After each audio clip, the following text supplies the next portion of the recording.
আসসালামু আলাইকুম। আমার নিচে যে বাইকটা দেখতে পাচ্ছেন এটা হচ্ছে হর্নেট 2.0 180 সিসি। এটা এক ভাই ব্রাদারের গাড়ি। এই যে মিজান ভাই করে এটা চালান গাড়ি। টোটাল গাড়ি হয়েছে, মিজান ভাই টোটাল কত কিলো চালালেন? 4000 সামথিং। ট্রিপ মিটার অন করা 886।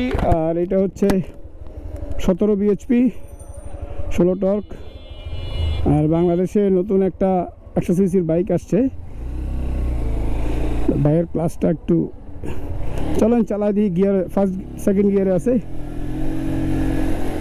ও সিটিং পজিশনটা আমার কাছে মনে হইতেছে অনেকটা কার মতো বৈশা আমার কাছে। মানে আমি আসলে জন্টেস চালায় আমার মেন এত এটা হ্যান্ডেলটা ছোটো হাতে আমার কাছে একটু কমফোর্ট লাগতেছে না।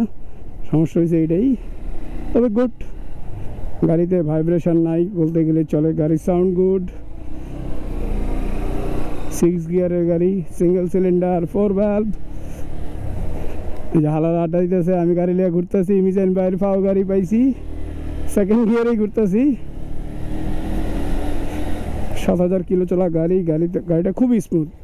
বলে না হোন্ডা ইজ হোন্ডা, আসলে হোন্ডা ইজ হোন্ডা।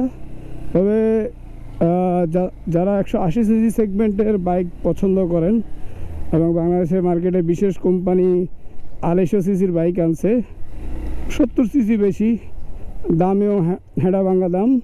তো আপনারা আমার কাছে মনে হচ্ছে যে হর্নেট 2.0টা নিতে পারেন। রিজনেবল প্রাইসের ভিতর ভালো বাইক আর কি। চালাইলাম, ধন্যবাদ। করা হ্যান্ডেলটা বাইরের আবার একটা গুলটি আছে, আরেকটা গুলটি বাইক গুলটি একটা আরেকটা গো হারাই গেছে নাকি ফুটা দেখে কোনো একটা ট্রাই করছিলেন। এই যে ভিউয়ার্স দেখেন, উনি মাঝে মাঝে এভাবে আঙ্গুল ঢুকে দেখে ফুটা কেমন, এটাতে আঙ্গুল ঢুকে না। তো এই ছিল Hornet 2.0, best bike in price. বাংলাদেশে বহুত বুগিচুগি 180 সিসির বাইক আসতেছে। যা কিনবেন দেখে শুনে কিনবেন। ভালো থাকেন, সুস্থ থাকেন, দেখা হবে, খেলবো রাস্তায়। আর এটা হচ্ছে নোয়াখাইল্লা দীপু।